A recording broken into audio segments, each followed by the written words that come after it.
My name is Robert Dohal, and in Krakovany near Piešťany in southwestern Slovakia, my colleagues and I farm 640 hectares of land. I call it so-called plowland because we don't plow. We farm using the no-till method. So for us, this isn't plowland at all. I prefer the English term topsoil. We don't plow, disc, skid, compact, roll, or subsoil. Over the years, we've also gradually reduced the use of chemical fertilizers. Today, we no longer spray fungicides or insecticides, nor do we use synthetic fertilizers. Occasionally, we experiment with eliminating herbicides entirely. While we're not there yet, who knows what the future holds? About 3 years ago, after watching a few talks by Gabe Brown, I realized that the methods we use and how we treat the soil are part of what is called regenerative agriculture.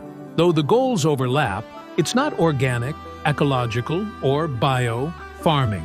Regenerative agriculture follows different principles and practices, but the aim is the same: to farm in harmony with nature, respecting its laws, resources, and Mother Earth herself.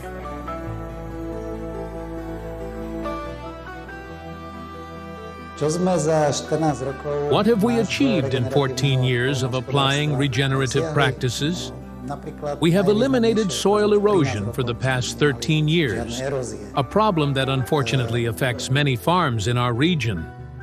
The infiltration capacity of our soils, as measured in 2021, is 100 liters per square meter higher than that of our neighbors.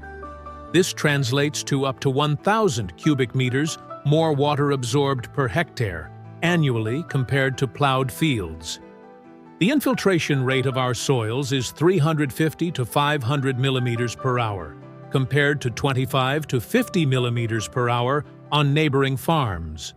Over the years, our soil has stored 150 to 250 tons of CO2 per hectare, averaging 30 to 60 tons annually, thanks to practices like intercropping and no-till farming.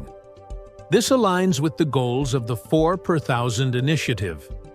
Yields for key crops, such as maize and durum wheat, are above average compared to conventional farms.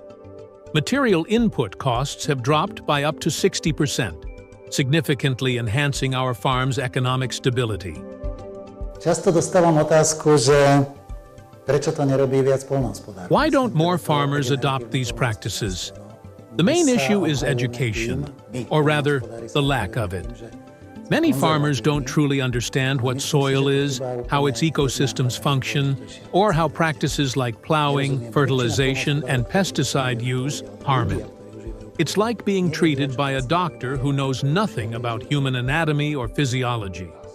Without education, we cannot address the enormous ecological challenges we face today. Revitalizing soil health is, in my opinion, the most critical ecological challenge of our time.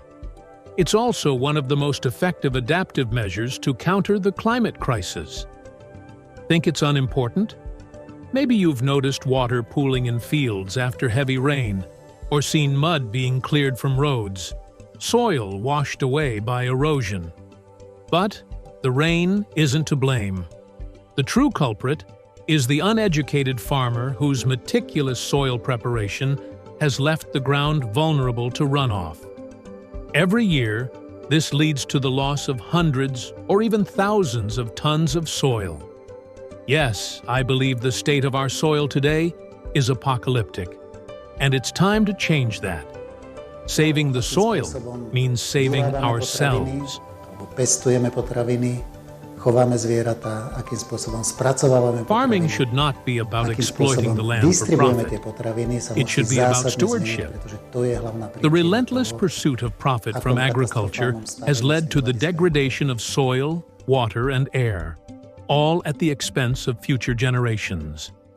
We are at a turning point in human history. Agriculture doesn't need more technology or Agriculture 4.0. It needs a philosophical shift, a fundamental change in how we view food production and our relationship with the land, water, and life itself. The soil has thrived for millions of years, increasing its natural productivity without human interference. Even now, it can produce food for us if we stop forcing it. But instead of working with nature, we fight against it, taking pride in dominating it. This is, I believe, a form of psychological perversion. Let's change that. Let's farm with respect for nature and a clear conscience, and teach others to do the same. Agriculture should reflect a nation's culture and its relationship with the land. And if today's rules prevent this, then let's change the rules. Yes, you can change them too. Ale aj úcty k svojim potomkom. Proste pôdu musíme zachrániť pre deti našich detí.